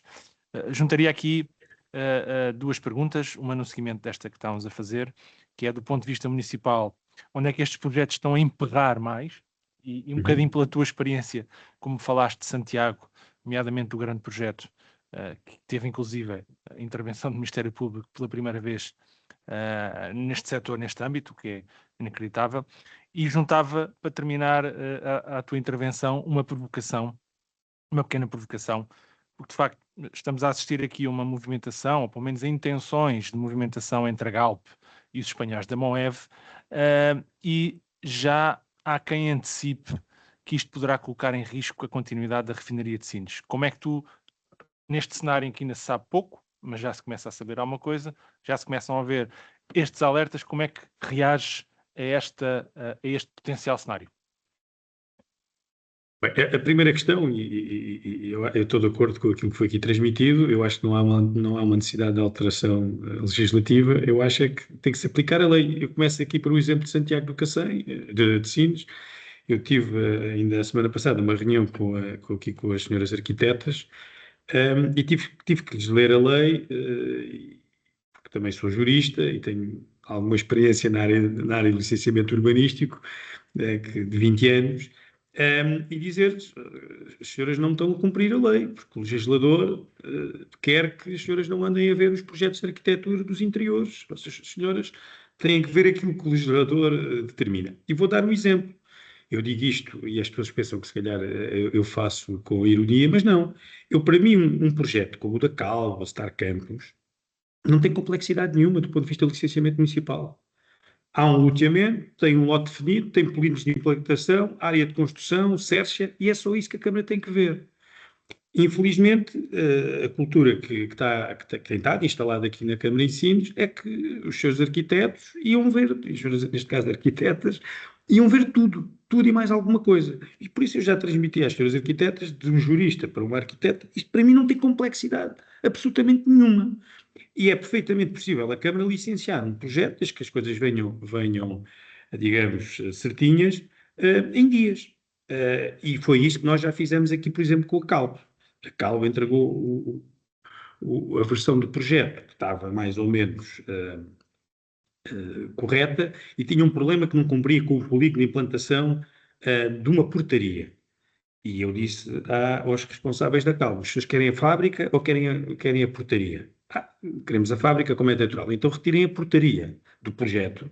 E depois, no decorrer da obra, como está um processo de alteração do plano de urbanização, às tantas já conseguimos encaixar a portaria com um projeto de alterações. Eu acho que esta forma que está muito enraizada do ponto de vista técnico nos vários departamentos, porque se nós formos para a APAS, para a ICNF, então ainda acho que ainda é pior. E nesse sentido eu acho que há aqui uma questão cultural e tem que haver, o decisor político desculpem a expressão, tem que ter mão na questão técnica, porque eu não aceito que alguém me diga não, eu aqui pergunto sempre, aqui, quando estava em Santiago, mas não, onde é que isso está escrito? Depois tenho que me convencer o decisor político que, não é? Às vezes não há volta a dar. E por isso, nessa perspectiva, eu acho que, obviamente, não se muda as mentalidades de um dia para o outro, mas os decisores políticos, nós, por exemplo, vou dar um exemplo, não é em confidência nenhuma, o projeto da CALP, que foi aprovado aqui, o pedido de informação prévia, neste momento está, se calhar, há mais de um mês na CCDR, no licenciamento industrial, apenas com este argumento. O projeto entrou para a avaliação de impacto ambiental, era um projeto. Quando entrou para a Câmara aprovar o tal PIP, a portaria, como saiu, houve uma alteração ao projeto. Até diminuiu a área de construção. Agora, como não está precisamente igual, a CCDR, no processo de licenciamento industrial, que não tem nada a ver com isto, está com muitas dúvidas, já foram efetuadas várias reuniões, a Câmara já espelhou a dizer que o projeto para a Câmara está em condições de ser aprovado, e o investidor, já me disse o responsável pela empresa aqui na Europa, que se isto levar muito mais tempo, já investiram milhões, mas que abandonam o projeto. E é isto que nós estamos a falar. O projeto cria 1.800 postos de trabalho diretos, que será seguramente um dos grandes motores da economia do país, do ponto de vista da exportação, do ponto de vista do PIB, e é isto que nós é a realidade de Portugal. Naturalmente que os investidores têm muita dificuldade em perceber isto. Quanto à questão da provocação, eu também publicamente já preferi declarações sobre isso. Tive uma reunião aqui com o CEO da empresa, da Galp, que me veio tranquilizar, dizer que não está em causa o futuro da refinaria aqui em Sines, bem pelo contrário, que digamos que esta união que vai dar mais robustez e garante mais, até em termos de competitividade com outras refinarias na Europa, maior robustez, como disse. Naturalmente que para mim isto é uma questão política, mais importante do que isso é a própria digamos, dependência externa de Portugal. Tudo bem que a Galp também sabemos que também tem capital estrangeiro, isto às vezes parece uma falsa questão, mas o que é certo é que é uma empresa portuguesa e que naturalmente o governo tem mecanismo legal de impedir esta compra, se assim o entender, porque é de facto um elemento estratégico que o país tem e que não pode correr o risco de ficar na vontade de outros. Deve ficar na vontade do português. E peço desculpa, de facto, eu tinha dito ao Jerónimo que o meu limite seria mais ou menos 10 para as 8, porque tenho aqui um compromisso, outro às 8 horas. Ainda vou levar algum tempo a chegar lá. Não sei se há mais alguma questão que queiram colocar. Eu aproveitaria. Agradecer, deixar que continues a tua jornada e mais uma vez muito obrigado pela tua disponibilidade. Muito obrigado a todos e peço desculpa por ter que me ausentar. Obrigado. Bem, se calhar aqui eu abriria aqui um espaço aos nossos, quem está a ouvir e quem aqui está presente, se quiserem fazer aqui algum comentário, alguma provocação, fazer alguma questão, portanto, se não houver, também tenho aqui mais perguntas. E se calhar, não havendo provocações, esperaria alguma provocação ao Filipe, mas deixaremos isso para próximos capítulos. Se calhar, como estamos aqui em reta final, eu perguntaríamos então, pronto, final. Joana e Filipe, é a mesma pergunta para os dois. Se pudessem mudar uma decisão política ou relatório nos próximos 12 meses para acelerar a transição energética, qual seria? Não vale o ICNF, tens que arranjar outra, porque eu essa também já comprei. Portanto, outra ainda mais criativa. Portanto, Joana, começava por ti. O que é que achas que nestes próximos 12 meses, tendo em conta aquilo que temos visto? É muito difícil, esta está a par de escolher a música preferida, não é? Eu vou-me jantar logo, essas coisas todas que é sempre uma dor de cabeça. Não sei, isto não vai ser muito. Não sei se isto vai ser um bocadinho controverso, mas não sei se não estamos em fase de pensar em medidas de apoio, que obviamente levantam uma série de problemas, claro, mas temos várias situações que se calhar exigiam aqui alguma intervenção, porque quando a iniciativa privada por si só não assume certos investimentos que são vantajosos para o país, se calhar o próprio governo tem de criar condições para induzir certos comportamentos, não é? Há vários temas aqui que temos desde logo investimento na rede, eu acho que isso é central. Temos também a existência de preços negativos no mercado spot, ou seja, num cenário em que há muita penetração de renováveis, a matéria-prima obviamente não é grátis, não é? Temos os recursos, mas não quer dizer que depois não existam custos de operação, não é? Mas temos várias alturas em que temos centrais quase a pagar para estarem em exploração, não sei se faz sentido, por exemplo, introduzir aí um floor para evitar essas situações, ou medidas de apoio, se calhar para a celebração de PPAs, que é uma coisa que na Comissão Europeia está a ser muito falada e que parece que e agora há uma consulta pública até que vai iniciar da Acer, para identificar obstáculos à celebração de PPAs e, portanto, retirar a transação de energia do mercado spot e dinamizar o mercado de PPAs com garantias de Estado, enfim, outros mecanismos que possam servir para garantir mais o cumprimento das obrigações assumidas ao abrigo de PPAs. Não seria a minha tendência inicial falar de medidas de apoio, e percebo que na energia isto é até um bocadinho complicado, porque já tivemos muitas conversas sobre excesso de auxílios, feed-in tariffs e tudo o que é chamado renda excessiva, não é? Tivemos até uma comissão de inquérito parlamentar a debruçar-se sobre isso, mas eu acho que talvez se justifique, sendo certo que o tema da rede eu acho que é inevitável. Investimentos de rede tem de ser para a produção e para o consumo. Se não te chamares incentivos e chamares alavancas, eu acho que fica melhor. E, Soa portanto, melhor. Filipe, mesma pergunta. Portanto, não dá para extinguir o ICNF, já extinguimos há bocado, né? Isto que a Joana estava a dizer é muito importante. Eu acho que é muito importante falarmos na Galp também. É um assunto que eu acho muito interessante, este assunto da Galp, da venda da Galp, que é mais ou menos disso que se trata, é um bom assunto, depois se houver oportunidade de falar sobre isso. Também vendemos no passado a E-Redes e a REN, foram privatizadas, o entre aspas é porque quando se vende a um Estado estrangeiro acho que não se pode chamar privatização. E se calhar os planos de desenvolvimento das redes, o pedir-te e o pedir-te, portanto o plano de desenvolvimento da rede de distribuição e da rede de transmissão têm que ser revistos urgentemente, até porque o pedir-te prevê um crescimento do consumo, se não me engano, de 50 para 52 ou 53 terawatts-hora ano em 7 anos, e portanto isso está completamente desatualizado.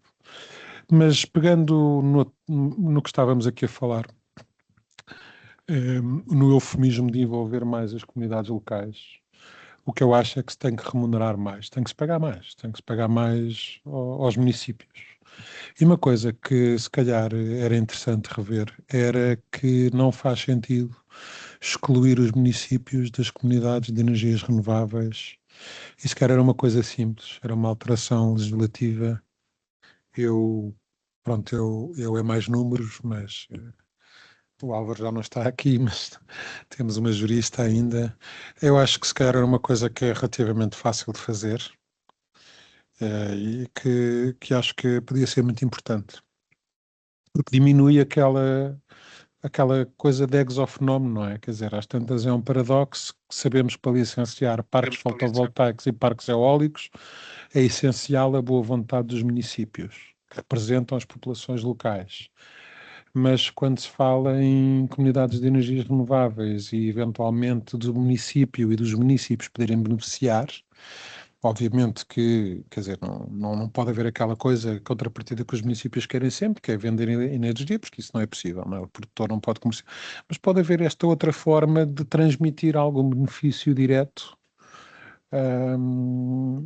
E, por exemplo, no caso de Sines, já não está aqui o Álvaro, nós na altura que eu estava a gerir o Parque Industrial de Sines, fizemos mais ou menos essa ideia, não é? Quer dizer, com a produção de eletricidade que vamos ter, com os consumos brutais que vamos ter, não se pode oferecer eletricidade à população. Oferecer completamente nunca se pode, né? Porque a partir do momento em que for completamente gratuito, passa a haver servidor de Bitcoin em casa das pessoas e etc. Mas fazer aquilo, quer dizer, uma coisa que permita, eu acho que isso era relativamente fácil de fazer. Então temos aqui uma pergunta da plateia que está online. Elvídio Lavres, julgo que tem a mão levantada. Boa noite, Aluno da boa primeira noite, edição. Bem-vindo. boa noite. Olha, para mim é um prazer e uma oportunidade de estar aqui. Agradeço muito à Autónoma Academy, independentemente de já não ser o aluno nesta nova edição, mas é um privilégio, é uma gratidão profunda minha de estar aqui e a participar nessa atividade, que no fundo também faz algum acréscimo para a minha pessoa e ao mesmo tempo é um sinal de que a universidade segue os seus ex-formandos e está sempre disposta para nós encontrarmos sempre um espaço para acrescentarmos mais algum conhecimento à nossa. Pronto, eu estou aqui a assistir, estou assistindo, estou acompanhando, mas eu tenho aqui duas questões e preocupações que isso desde a primeira edição que nós tivemos de pós-graduação em transição energética, já levantou-se isso e pronto, eu acho que isso é recorrente. A primeira questão é, eu acho que a universidade é um espaço por excelência para nós encontrarmos caminho e soluções para vários problemas que nos afetam relativamente a essa questão de transição energética. E, por outro lado, eu também acredito que não sei até que ponto essa atividade que nós desenvolvemos aqui possa chegar aos decisores políticos, porque ela chega a ser quase siamesas aquilo que passa, por exemplo, em Santo Tomé e Príncipe, em vários assuntos que envolvem algum projeto. Nós sempre deparamos com leis e situações que criam sempre problemas. Portugal está numa fase, nós tivemos um problema há pouco tempo, foi aquele apagão que aconteceu. Eu não entendo até que ponto é que nós ainda vivemos com questão do problema de licenciamento, quando nós também, para além da questão desse problema de licenciamento, temos também um problema muito grande, isso tem a ver com um problema social, que é a questão de emprego para as pessoas, em que há investidores a investir, há barreiras perante investimentos que estão a ser feitos. Agora, eu não percebo porque que, antes do investidor começar a injetar o dinheiro na economia, que é criar infraestruturas para que ele possa exercer a sua atividade econômica, empregar as pessoas, por que não há um esclarecimento antes que ele avance? Por que um investidor começa um investimento, ele depara com tantas dificuldades, é problema de licenciamento, porque isso não é... Quer dizer, eu acho que já chegamos a um ponto e tudo isso também trava Portugal a crescer, a desenvolver-se a nível econômico. E a cada dia que passa, nós vimos que Portugal tornou-se um centro, um palco de remessa de imigrantes. Então é preciso que nós encontremos aqui um espaço, a universidade, ela toda em si, juntamente ao poder político, encontrar soluções para esses problemas. Porque não pode ser o Estado a ser o travão do próprio Estado. Então, por que há essa motivação política para haver investimento? Quando há problemas que têm a ver com as leis que nós temos no país. Essa é a minha preocupação. E isso não está só em Portugal, isso está em Santo Tomé e Príncipe, que é o país onde eu sou originário, e em vários outros países. Essa é a minha preocupação. Eu gostaria de entender qual é a solução que nós... Porque, independentemente disso tudo, dessa atividade que nós estamos aqui a ter agora, eu queria saber até que ponto que essa atividade chega aos decisores políticos. É essa a minha preocupação. Para que nós ultrapassemos isso. Eu acho que já chegou o momento para aqueles que querem investir em Portugal encontrar uma situação de clarificação desde o princípio para não haver essas barreiras, para não criar essas barreiras. Está uma oportunidade de 1.800 postos de trabalho, salvo erro meu, é isso que eu vi, não sei se estou no erro. Por quê? É essa a minha preocupação. Não sei se fugir, mas eu creio que estou dentro daquilo que nós estávamos aqui a falar e aquilo que eu ouvi. E eu gostaria de perceber até que ponto a universidade pode fazer uma ponte direta aos decisores políticos, não só autônoma acadêmica, mas como outras universidades. É preciso nós resolvermos isso. O país está com muitas leis que criam burocracia dentro do país, impede muita coisa e nós precisamos avançar. Obrigado. Obrigado pela questão. Só uma pequena provocação à tua pergunta. Nós temos uma ministra do Ambiente que é professora universitária, portanto... E ela, enquanto ministra, diria que tenta fazer essas pontes entre as universidades e o Estado. Do meu ponto de vista, eu acho que há aqui uma falta de preparação, houve uma falta de preparação para aquilo que está a acontecer agora, não é? Se em 2018, 17, 18, o setor da energia é um setor pouco pouco dinâmico, com poucos players, com pouca expressão, com algumas metas, mas não tão ambicioso, mas não se preparou aquilo que agora estamos a verificar, não é? Não se criaram as bases, não se criaram as instituições, não se criaram os instrumentos, as plataformas. A legislação existe, é boa, é reconhecida, mas depois não existem os mecanismos, na minha perspectiva, para executar. E, portanto, eu diria, da minha leitura é que as universidades, eu vejo-as presentes, em particular no setor da energia, os maiores especialistas de energia em Portugal vêm das universidades, o professor Peças Lopes, vários institutos, o INESC, o IST, participam neste processo de discussão da transição energética, mas depois o impacto não se vê. Eu acho que, do ponto de vista simples, tentando responder à pergunta, houve falta de preparação e de planeamento de base para aquilo que estamos a assistir agora. No tema das redes que se falou agora, sempre houve pedidos e sempre houve planos de investimento. Eu recordo-me de trabalhar em 2010 na análise dos planos de investimento e o primeiro plano de investimento de redes que se aprovou foi em 2019. Até aí eram sucessivamente adiados, eram postos na gaveta, e desde esse foi aprovado, penso que o da distribuição, e agora têm sido aprovados peça a peça. Portanto, se nem os próprios instrumentos de planeamento previstos na lei, que são obrigatórios fazer, têm esse devido aprovação e são levados a sério, se isso nem acontece, portanto temos aqui, na minha perspectiva, uma falta de planeamento já intrínseco e de falta de preparação das instituições para lidar com isto. Não sei se Joana, Filipe, Maria João, se querem também acrescentar. Eu se calhar acrescentava só que é preciso fazer uma ponderação de interesses e, tendo em conta os compromissos que o país assumiu, ter as entidades todas envolvidas muito alinhadas sobre aquilo que deve ser o caminho, não é? Porque não podemos ter compromissos tão ambiciosos e depois ter os projetos a esbarrar em problemas que já podiam ter sido antecipados ou com a intervenção das entidades licenciadoras numa fase muito inicial do processo, mas depois a aparecerem a levantar obstáculos ao desenvolvimento do projeto. Portanto, é preciso assumir-se de uma vez qual é que é o desígnio em matéria de política energética e se de facto é aumentar capacidade instalada. Não estou a sugerir, obviamente, que se desconsidere os temas ambientais, que são muito importantes, mas eu acho que as entidades têm de estar alinhadas e têm de ter acesso à informação e conhecer o setor para que possam tomar estas decisões considerando este contexto maior, não é? Daquilo que deve ser a política energética no país. E de facto é como o Jerónimo diz, o setor mudou muito em muito pouco tempo, porque nós há 10 anos atrás não tínhamos sequer renováveis em mercado. Ou estávamos a começar a ter as renováveis a serem licenciadas no chamado regime geral, sem feed-in tariffs, e entretanto, e não tínhamos uma perspectiva de consumo tão grande, não é? Como temos agora, e eu acho que não soubemos planear para este momento, de facto.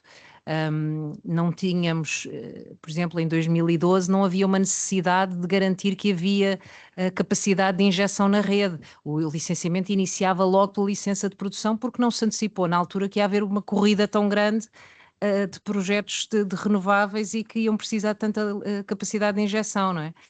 Portanto, eu acho que o setor de facto mudou muito em muito pouco tempo e é hoje em dia muito mais dinâmico, mas não conseguimos acompanhar, se calhar, as próprias entidades, o desenvolvimento da rede ficou um bocadinho aquém para aquilo que está a acontecer agora e é preciso apanhar o ritmo para corresponder. Se o Filipe não quiser acrescentar... força. Sim. É alguma coisa? Não, ele vídeo. Sim? Ele vídeo? Sim. Estamos a ouvir. Ok. Eu concordo plenamente com essa questão de planeamento, o que faz. Mas há uma coisa que para mim é imprescindível e isso chega a ser um bocadinho mal. Não estou a ver o governo português a ir para um dos principais palcos onde se discute questão de energia, que é o Parlamento Europeu, o Conselho Europeu, em que o governo português não tem o feedback, como, por exemplo, o Galp, a Arena, essas empresas todas que nós temos em Portugal que estão no setor da energia.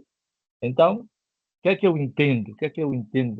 Qual é o meu entendimento? Eu percebo que essas previsões todas, o governo português junta a essas empresas que fornecem a energia, eu acho que, independentemente de fazerem parte do programa que o governo apresenta no Parlamento Europeu, eu acho que há aqui a falha de articulação para preparar as perspectivas daquilo que são as mudanças. Como disse bem, as mudanças estão a acontecer muito rápidas. E nós estamos a ver agora, o problema que nós estamos a viver agora com essa guerra agora que surge aqui entre Irão, aqui no Médio Oriente, também vem agravar mais para além daquela que nós já estamos praticamente já tornou-se um cardápio diário, que é a Rússia e a Ucrânia. Isso já vem já há muito tempo. Então, como é que é possível o governo português, para deslocar de Portugal, para ir discutir questão de energia? Eu acredito que tem sempre um feedback com essas empresas que nós temos em Portugal que fornecem energia, e acredito que muitas vezes essas empresas fazem presente nessas reuniões. Como é que nós estamos ainda a ter esse problema de planeamento? Isso aqui eu não entendo. Agora, eu também acredito que devia haver um forte em que a universidade, independentemente de ter uma ministra com ligação à área de educação, eu acho que a universidade devia ter um palco de excelência junto ao governo. E principalmente quando se trata de temas, assuntos importantes que têm a ver com o país. Esse momento que estamos a ter agora era um momento que o governo devia, por excelência, receber aquilo que é as nossas preocupações, para tentar balizar aqueles entraves, aquelas barreiras.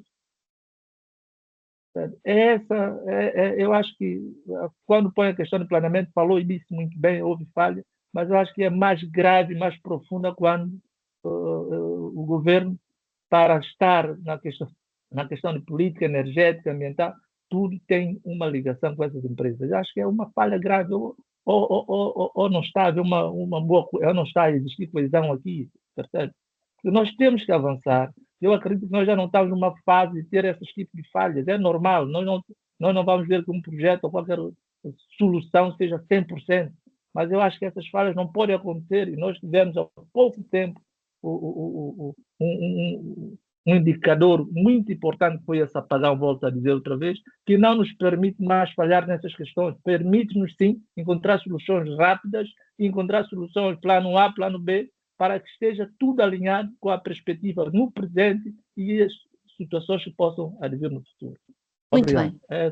Muito obrigada. Muito obrigada pelos contributos. Eu acho que agora ainda passava a palavra ao Filipe. Não sei se o Filipe ainda queria falar, está aqui com o microfone ligado. Algum comentário final? Posso fazer, sim. Força. Obrigada. Pegando aqui nestas últimas intervenções, eu acho que este setor, o setor de energia, se tornou um setor tão relevante, com tantos players, com tantas dimensões, que, pegando até um bocadinho nas questões todas que o Jerónimo e a Maria João prepararam sobre o que é que o governo está a fazer, o que é que pode ser feito, etc., eu acho que é preciso mudar aqui a forma como se olha para a energia. Eu acho que a energia não deve ser vista como uma atividade económica. A energia deve ser vista como um input à economia. Não é por acaso que, por exemplo, a nível europeu, agora o ex-aluno que estava a falar referia as decisões a nível europeu, não é por acaso que a nível europeu temos o Connecting Europe Facility, que visa desenvolver o mercado interno e que tem 3 redes, que são, pelo menos os nomes antigos, é a Rede Transeuropeia de Transporte e Energia, a Rede Transeuropeia Digital e a Rede Transeuropeia de Transportes. E depois tem os corredores e tal. O que é que isto quer dizer? Quer dizer que até no aperfeiçoamento do mercado interno isto são encarados como inputs à economia.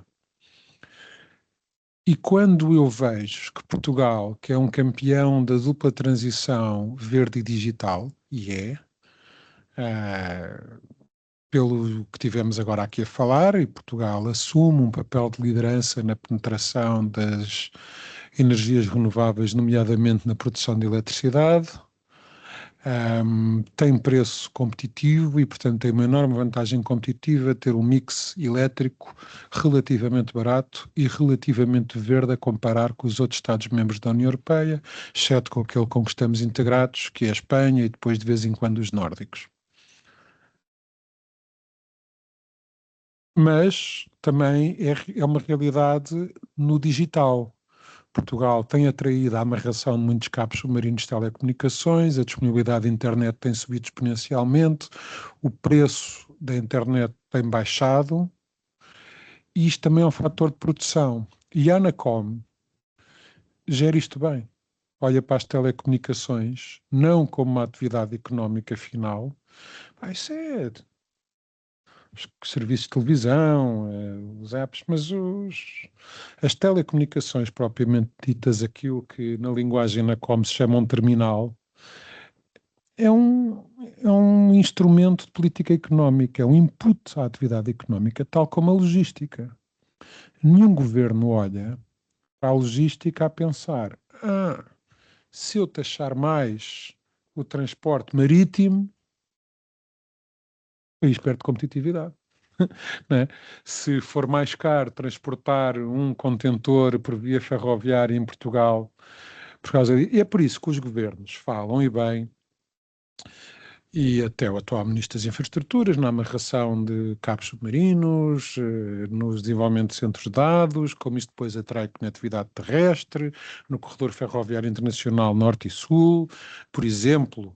Na defesa que eu fazia do corredor ferroviário internacional Sul, demonstrávamos que aquilo diminuía 130 km de percurso e baixava para metade, entre isso e as composições passarem 350 para 700 metros, baixava a metade o custo do contentor à fronteira com a Espanha, ou seja, o Porto de Sines e os portos de Porto de Sines e Setúbal passavam a ser competitivos até Madrid, a área de consumo, e até Zaragoza, a área industrial, a seguir a Madrid, onde podiam recolher carga. Né? Se fossem para Madrid, só levavam carga, porque Madrid só consome carga, não produz. E, portanto, havia toda essa lógica. E essa lógica também tem que ser aplicada à energia. E, portanto, agora aqui, para chocar aqui com o resto do painel, eu sou muito contra a energia estar no ambiente. A energia devia estar ou na economia ou nas infraestruturas. Porque estar no ambiente cria esta ideia, primeiro cria esta ideia de que é uma coisa que se tem que cortar. Né? Corta-se o consumo da água, corta-se o consumo de eletricidade. Quando eu quero é que se ofereça mais eletricidade, a bom preço. Quanto mais fornecer, mais barata é, mais indústria se atrai. Eu quero mais eletricidade. Portanto, a lógica conservacionista, que eu percebo que se aplica à água e a muitas outras coisas, oxigênio, não acho que se deve aplicar à energia. E, portanto, acho que é um mau casamento. Acho que se entrou nesta lógica da eletricidade verde e tal, mas quer dizer, o resto também se está a descarbonizar os transportes. E acho que há este erro em Portugal. E acho que o governo olha para isto, é pelos impostos ambientais, que é o ISP, que é no fundo é um imposto ambiental sobre os serviços produtos petrolíferos, que eu acho bem, mas depois também há uma série de outra taxação, inclusive extraordinária, não é? Sobre a produção de eletricidade até de fontes renováveis, a transmissão de eletricidade por fontes renováveis, há toda uma taxação, que é uma lógica que não se aplica nem aos transportes que interessam, não é? Aos transportes de mercadorias, nem à lógica de transporte de dados, só se aplica à lógica de transporte de energia. Eu acho que o problema é este. Eu acho que se está a olhar para a energia como uma atividade económica taxável, em vez de se olhar para a energia como um input para a atividade económica que vai gerar atividade económica taxável. O país que eu quero é o país que, em cima da inserção logística global que está finalmente a conseguir fazer com o desenvolvimento dos portos, dos corredores ferroviários que nos ligam à Espanha e através de Espanha ao Interland europeu, com as redes de telecomunicações que estão a chegar por via marítima e via terrestre, e com esta vantagem competitiva que temos no provimento de eletricidade abundante, verde e a bom preço, seja competitivo pelo sucesso na inserção global logística e na dupla transição verde e digital, na atração da indústria descarbonizada, na atração da economia digital. E depois essa é para taxar à vontade. Essa é para taxar à vontade. Até porque as contas estão feitas. Se nós produzirmos, se nós tivermos eletricidade verde abundante e a bom preço e conseguimos 7,5 terawatts-hora ano para trazer a siderurgia de ferro verde, ela vem. E ela depois tem um enorme efeito de multiplicação na indústria, no fornecimento de proximidade de ferro verde à nossa indústria, transformação de aço, produtos metálicos, e vai pagar impostos que se farta. Muito mais importante até do que os empregos que vai criar, porque são investimentos muito intensivos em capital e tecnologia e energia, e portanto o volume de impostos que estas empresas depois pagam é muito elevado. Mesmo as empresas tecnológicas agora já pagam impostos. E é aí que se deve cobrar os impostos. Não é nos inputs, não é na transmissão, não é na rede de telecomunicações, na rede elétrica e na rede logística. Isso é só perder competitividade. Isso é estar a taxar o que devia ser os instrumentos de competitividade pela abundância e pelo preço, a rejeitar dessa forma os grandes investimentos que podíamos ter e que nos preparamos para perder, além das loucuras de licenciamento, que não vale a pena falar, que o Álvaro já ilustrou, não é? E isso aí depois é que podemos taxar. Isso é que vale a pena taxar. É taxar no fim.